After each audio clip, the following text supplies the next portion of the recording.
It's the question on every mountain biker's minds right now. Can we ride at the minute? Should we ride at the minute? And if we can ride, how long should we be going out for? So in this video, I'm going to dive into whether mountain bikers should be riding through the coronavirus pandemic. I'm going to use government advice and I'm going to give you my sort of tips on it and my opinion on it as well. But before I do any of that, make sure you subscribe, turn on the notifications, and then as soon as a future video comes out, you'll be the first to know. So without further ado, let's get into the video. So to start off with, let's take a look at whether we can and whether we should be mountain biking right now.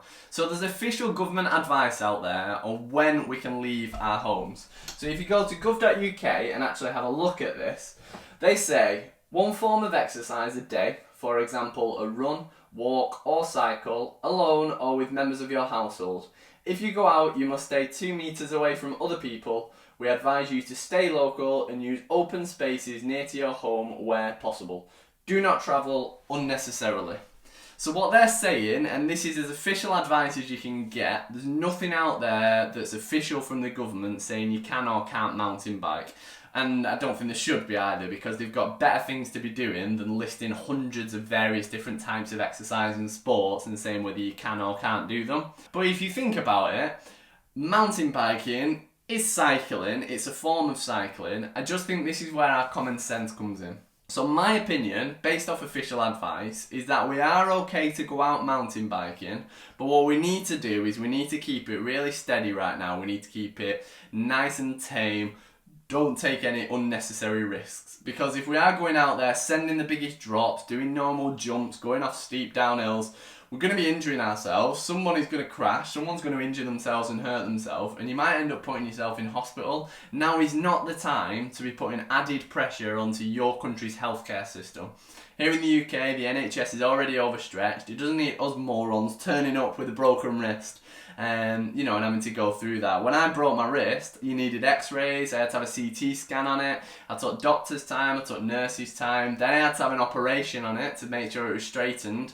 That took surgeons and anaesthetists, all people who at this time shouldn't be dealing with people like me and you falling off our mountain bikes. They should be dealing with people with coronavirus and cancer and other issues that desperately need their attention. I would say you can ride, in my opinion, but it needs to be tame, it needs to be steady, you need to be not taking any risks. So for my riding, I've been riding from home, and what I've been doing a loop of around 10 miles, but I've never been going further than around a mile or two away from my house. And what that means is that if, God forbid, I did have a crash, I'm not far away from home, I'm not doing anything that's technical that should mean that I will be crashing, because the riding has been probably 40% on country lanes, and the trails that I've been doing have been super tame, like no drops, no jumps, nothing steep, nothing where I'm really exposed. Like, it's been really easy trails that are just, when you concentrate, nice and simple. There's no unnecessary risks there.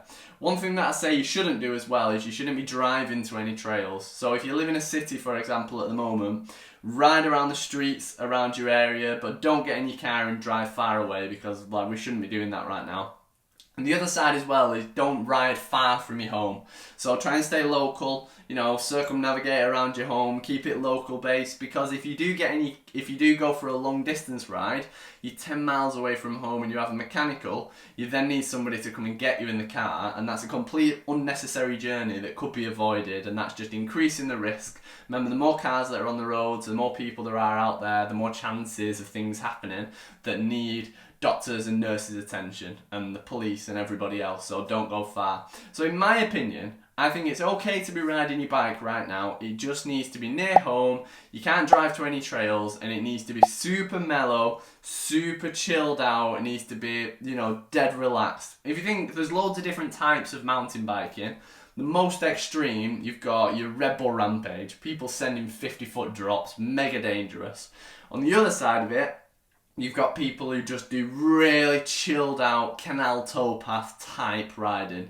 That's the sort of stuff, or as near to that as possible, that we need to be doing right now. We shouldn't be doing anything dangerous, we shouldn't be doing anything gnarly. And remember, that's official government advice that you can go out to cycle, and I'd see no reason why off-road cycling, as long as it's tame, should be avoided right now. It's still cycling. I'd argue there's less chance of you being injured because you've more chance of being hit by cars and things like that on the roads, in my opinion. So that answers my opinion on whether we should be mountain biking or not. Now the second part to this, if we can go riding, how long should we be out riding for? Now, again, there's no actual official government sort of rules on this, but Michael Gove, who's a politician, was interviewed on the Andrew Marr show, and he said, obviously, it depends on each individual's fitness. But I would have thought that for most, a walk of up to an hour, or a run of 30 minutes, or a cycle. Now that's what he said. There's no official rule that you can or can't go out for half an hour, 2 hours. I think again, this all ties down to being sensible with it. Now I would argue that a 30-minute mountain bike ride is not enough for the majority of people watching this. And the reason I say that is because it's not enough time to really get your heart rate up, to get a sweat on, to relieve your stress and start to feel better from being out in the sunshine and being out in the fresh air.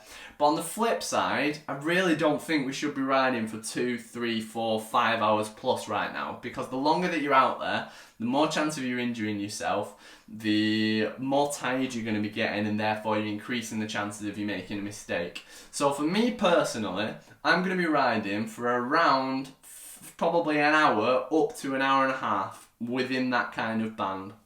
And the reason for that is because it's long enough that I feel the benefits of being out in the fresh air.